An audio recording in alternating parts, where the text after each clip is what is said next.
Often, when looking at the numerous data we have to deal with, we feel a bit disoriented. But how can we make them easier to understand? There are various tools and data visualization techniques called data visualization that allow us to do this. However, to use them effectively, it's necessary to thoroughly understand the nature of the data and the goal we want to achieve by visualizing it. To choose the most appropriate technique to visualize the data, it's important to consider a few factors: the type of data, the purpose of the visualization, and the audience. Data can be of various types. Categorical data, which represents distinct categories or groups, such as regions or types of products. Continuous numerical data, which has numerical values on a continuous scale, for example, income or temperature. Temporal data, which is distributed over time, such as payments for a project. Geographical data, which is linked to a geographical location. And hierarchical data, which follows a level or tree structure. Do you want to compare categories or groups of data, or show how a phenomenon changes over time? Do you intend to represent how the data is distributed in terms of density, or the correlation between variables, or how a set is divided into parts? These are just some of the questions you should ask yourself before choosing the right data visualization technique. To decide on the most effective data visualization technique, it's also important to know who your audience is and what the characteristics and skills of your target audience are. If your communication is aimed at analysts and researchers, you have the possibility to use more advanced techniques compared to a general audience who might prefer a simpler approach. To truly convey the meaning of your data and therefore the story behind it, it's necessary to represent them in the most accurate way possible. Let's look at the different types of charts and when to use them. The line chart is used to represent the trend of a variable or phenomenon over time.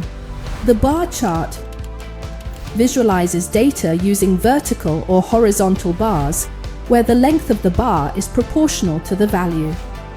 The histogram is similar to the bar chart, but the bars are used to represent the frequency of a continuous variable divided into intervals.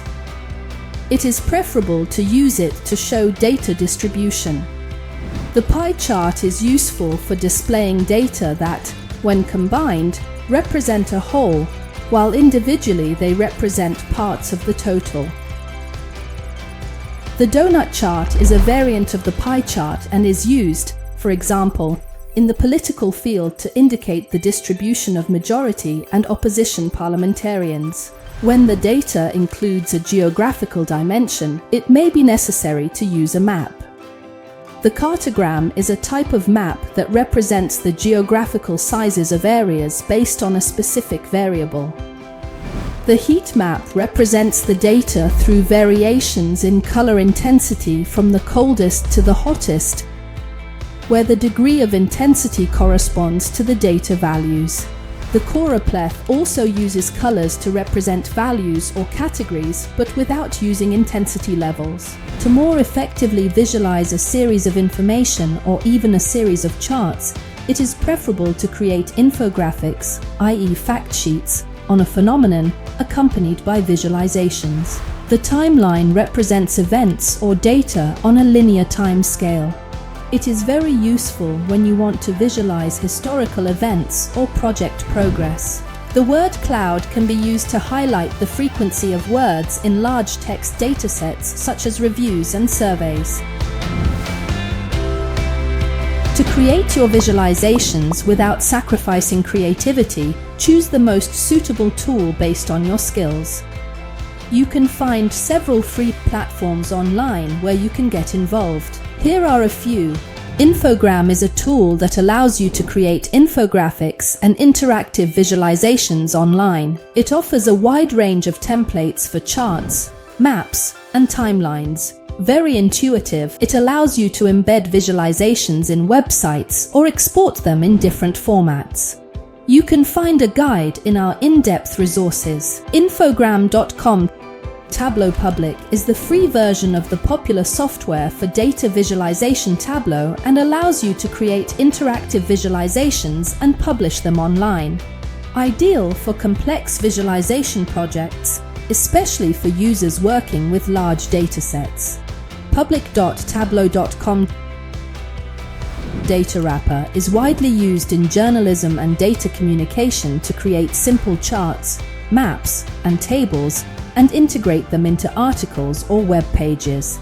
DataWrapper.de Flourish is a free online tool that enables the creation of high-quality interactive visualizations. It is easy to use and useful for storytelling through animations. Flourish.studio TimeToast allows you to create interactive timelines to visualize chronological events in a more immediate way. It is widely used for educational and storytelling projects. TimeToast.com.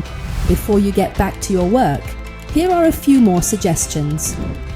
Prioritize simplicity and clarity. Use colors with a clear purpose, for example, to distinguish categories or represent density. Use appropriate charts for the information you have and make sure they are legible. Avoid including too much information in a single chart. Keep the focus high on the purpose of the communication.